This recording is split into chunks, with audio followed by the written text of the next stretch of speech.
when you go to Vegas. And you'll be happy. Enjoy the stay, and then walk the strip, because it's a carnival in and of itself. All right, let's move outside of... we'll skip check-a-look, because you already know check-a-look is binomial. Let's look at some psychological experiments, or sociological experiments. Just very general ones. Read this, if you would.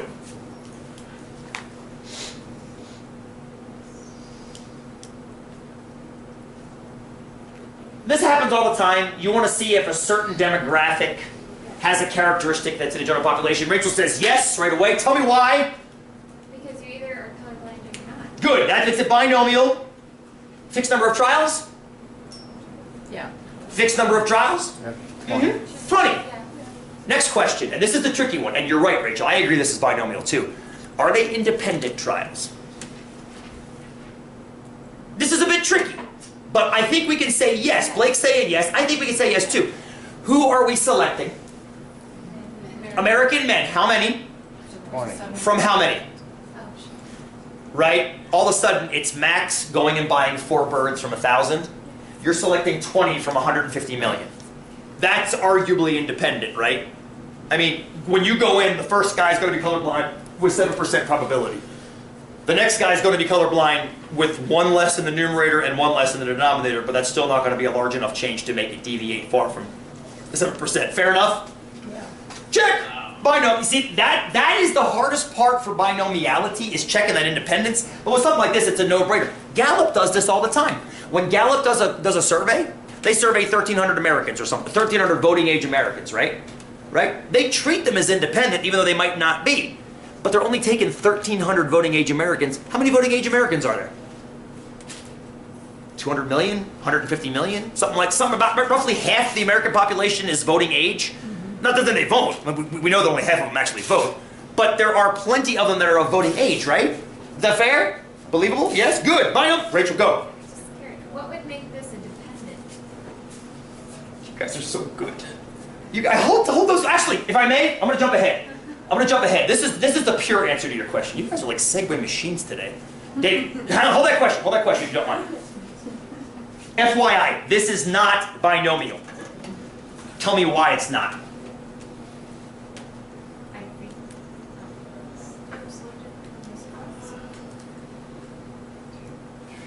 Because you select. Well, ignore the fact there are only 8 dudes in the class right now. Pretend that there was actually 11 in my last 243 class. So can I select 10 from 11? Yeah. Yes. What's the problem though? not very random. If my theory is about this class, that means my population are the males in this class. If I grab 10 from a population of, say, 11, it's the same problem as Max drawing 4 chicks from 10. You're changing the probability too much with each draw. Because even though I'm only drawing 10, I'm drawing almost 100% of the population, which means we can't treat them as independent anymore, can we? The probability is changing to, remember Max and the chickens? It went from 90% to 88% to 77% to 75%. It's changing too rapidly.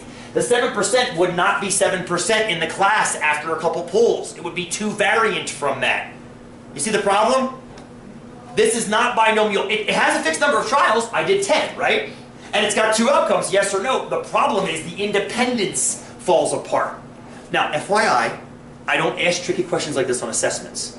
But FYI, make sure you're paying attention to this stuff when you're consuming the literature that's out there. Because sometimes they'll use the binomial when they shouldn't. This is actually called hypergeometric. One of my favorites. But this is not binomial because of that. David, go.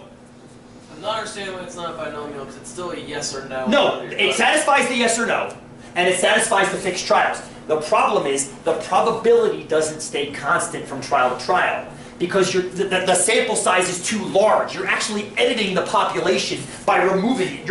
As you pull them out without replacement, remember what independence means. It means we can treat without replacement the same as with replacement. If you grab these guys and throw them back in, that's a hell of a lot different than pulling them out and leaving them out. Because 11 becomes 10, becomes 9, becomes 8. You're changing the population by a 10% or more margin each time.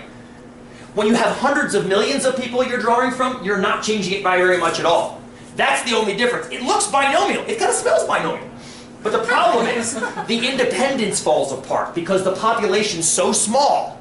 Here's This is why it's not a 243 question. I wouldn't treat this binomially. I would just simply check every single dude and not call a statistic and call it a parameter. But people will apply statistical tests to something like this and give it what's called a p-value and make an inferential, which is 244, make an inferential conclusion. And I'll say, why didn't you just count all the people in your population and report the actual value? Because that's what it is. And they go, oh, well, because we learned this thing called the binomial in 243. Like, yeah, but you also got to learn when not to use it. And this is one of those times not to use it. Go ahead, Eric. Couldn't you just say that these 10 people are 10 out of the 200? That's what I'm saying. Oh, well, you could, but that's why it's this class. Right. You're my population. It's not 10 out of 200 of my 243 students. Right. You're my population. It's a stupid contrived example. I'm not saying it's not. But if your population is that small, just count them all. Right. Stop using statistics on it. Just count them all and make it call it a day. Is that fair? Yeah. I see what you're saying. And yes, if you were a random sample drawn from a larger population, hell yeah, then it becomes this, right, Eric? Then it becomes that question, right, essentially. But if your population is so small, stop doing statistics on it and just count them and measure them. Is that fair? I threw this question in for discussion only because I worry. I love giving you guys tools. I love that. I love these little tools that we're getting. The problem is I worry that you're going to try to use every tool that I give you every single time that you're out there. That's like using a Phillips screwdriver for everything. That's a great tool to have, right? Yeah. But then you encounter a flathead screwdriver. You're like, I'm going to make this work. Well, you're going to have a hell of a time making that work, right? You need another tool for that job. So that's why I like to learn when not to use it just as much as when to use it, if that's fair. Decent. Good. Please, David. So is it sort of like that when we were doing the flock of 7 chickens, it never really hit that peak and went down because you didn't get that, it's 9 out of 10 that you have female, so you don't have that 10. So if this were like you had 100 dudes in your class, and yes, you said that amount had the same proportion, that would be yeah, 100 dudes in the class, drawing 10 even without replacement, you're not editing it that much, although you're getting close to editing it that much. The problem is the fact that there are so few dudes in my class usually. So when I draw 10, I'm removing basically almost all of them, if not all of them. Is that fair? Mm-hmm. Yeah, so and you see how tricky that part of it is? It's easy to check if it's binomial, yes or no. It's easy to check if we've got a fixed number of trials.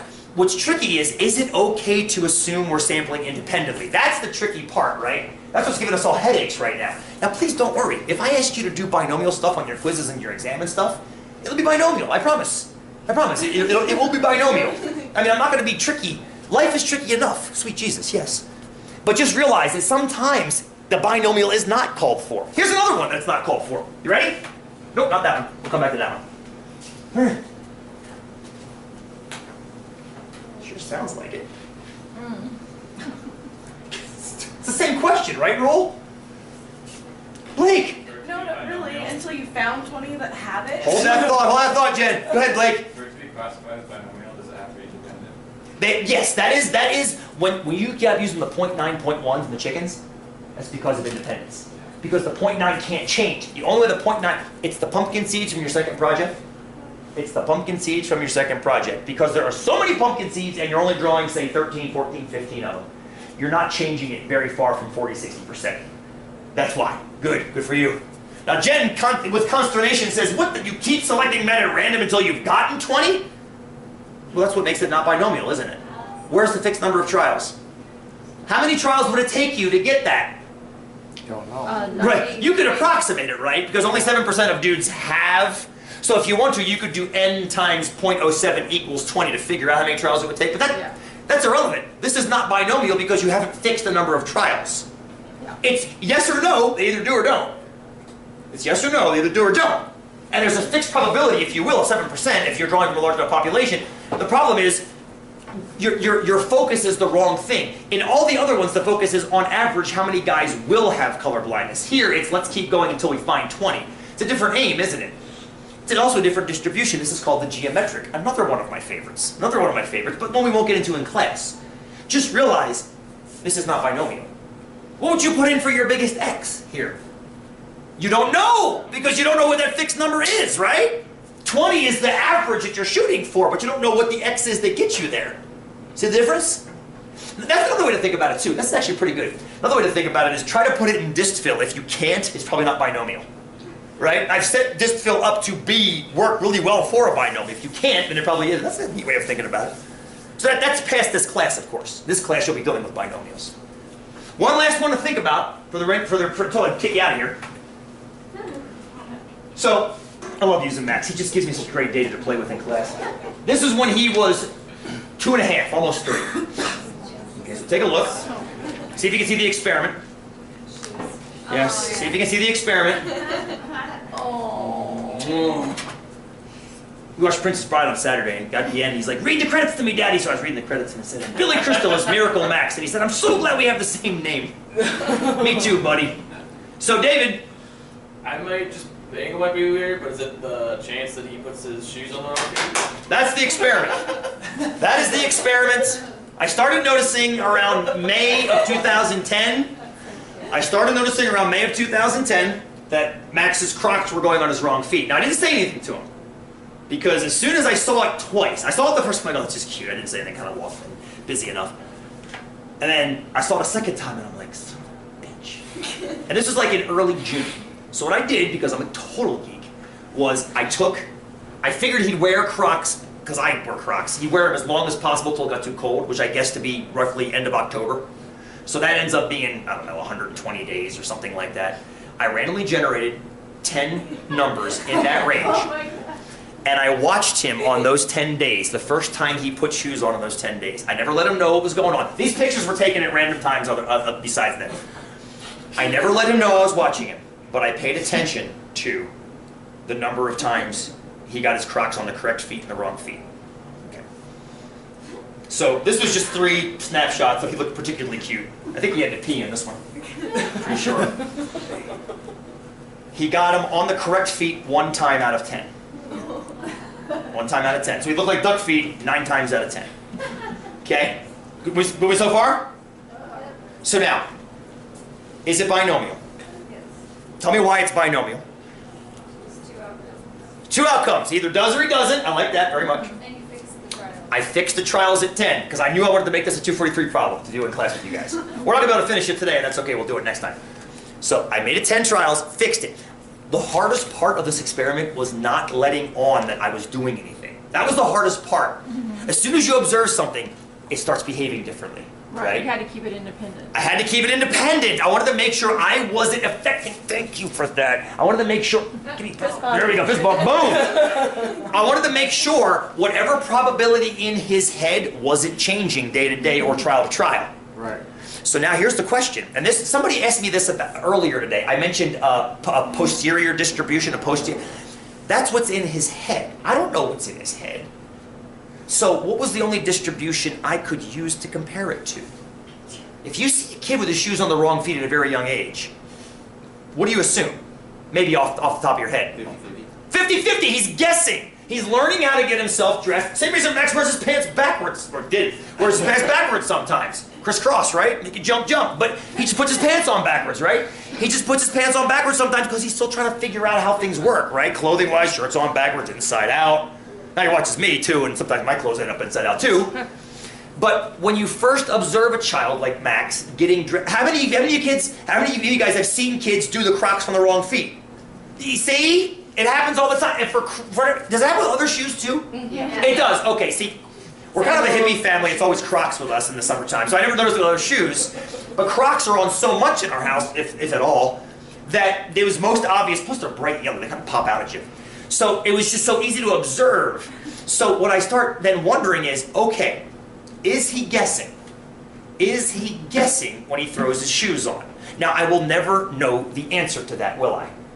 And now it's all done. Now it's all done because now he wears his shoes correctly. He's 7 now, thank God.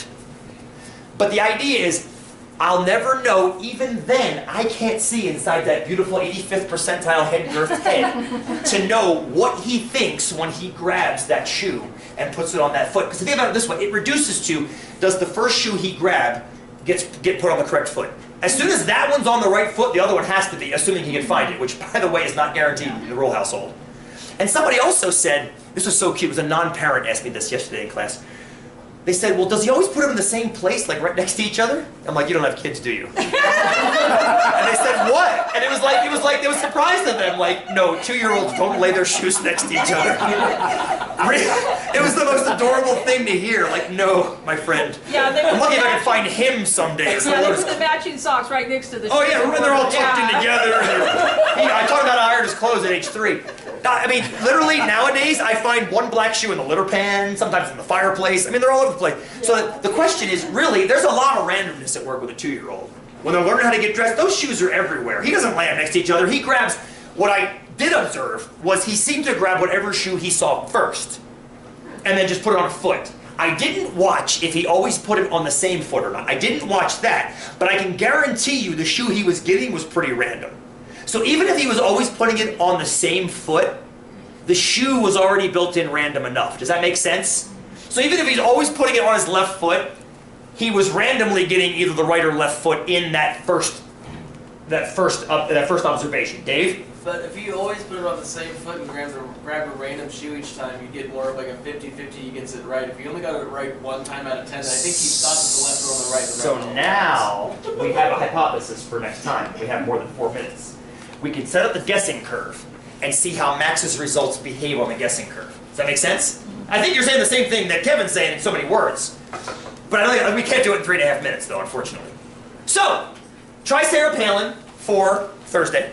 Dave, I want you to do the Gambler's Ruin, definitely, because you asked that question earlier. I always like when I can point to a quiz and say, this answers your question. Yay. Please, Jen. When you were done with this experiment, did you sit him down and Nope. ask him? Nope. Nope. Why? Because I asked him why he did that. Yeah. Okay, I worry about everything. I'm Italian. Yeah. I'm also a recovering Catholic. I worry about everything, right? Right. I worry about everything I do as a parent, as a father, as a teacher, as a husband, as a community member. I want to I trust Mother Nature in a lot of ways.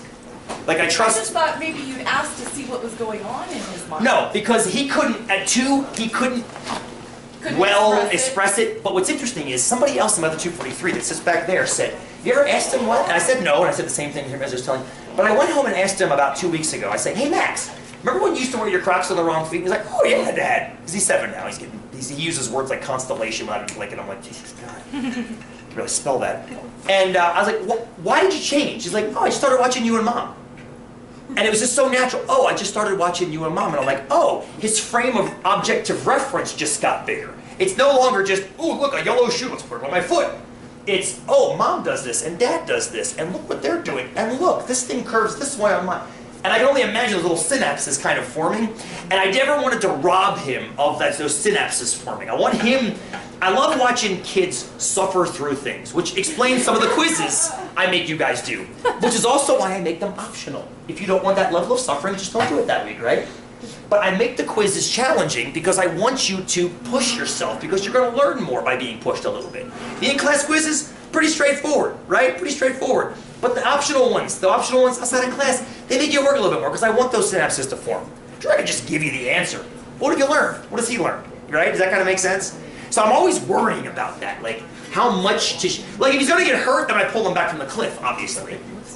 But, you know, there was that one time when well, anyway, parenting. But any parent knows what I'm talking about. Understands my concern and my Yes, my I've got worry. 2. Yes, so it's, I would say it's quadruple. I think it's quadratic when you have more than one. Please, Tender. When my son was little, Yes. he would put his boots on like that. Yes. And what would irritate me was people would come up and say, oh, did you notice they're on the wrong feet? To him.